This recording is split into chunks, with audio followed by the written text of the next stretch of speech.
రాష్ట్రంలో బీసీల 42% రిజర్వేషన్లలో ముస్లింలకు 10% కలపడాన్ని వ్యతిరేకిస్తున్నట్లు కేంద్ర హోంశాఖ సహాయ మంత్రి బండి సంజయ్ తెలిపారు.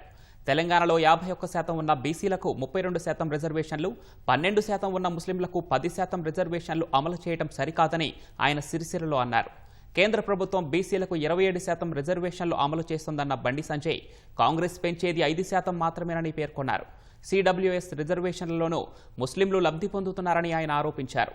పూర్తిగా 42% రిజర్వేషన్లు బీసీలకు అమలు చేస్తామంటే వెంటనే బిల్లుకు ఆమోదం తెలిపేలా కేంద్రాన్ని ఒప్పించే బాధ్యత తాను తీసుకుంటానన్న బండి సంజయ్ లేని పక్షంలో రాష్ట్ర వ్యాప్తంగా ఉద్యమిస్తామని స్పష్టం చేశారు.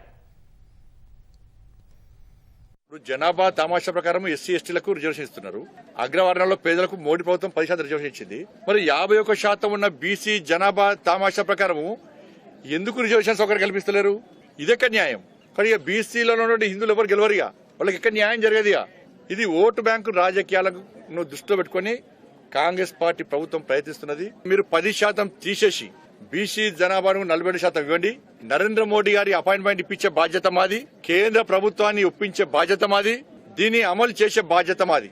42% పేరుతో ముస్లింలకు ఇస్తే బీసీలకు జరుగుతున్న అన్యాయాన్ని మేము పక్కా వ్యతిరేకిస్తాం.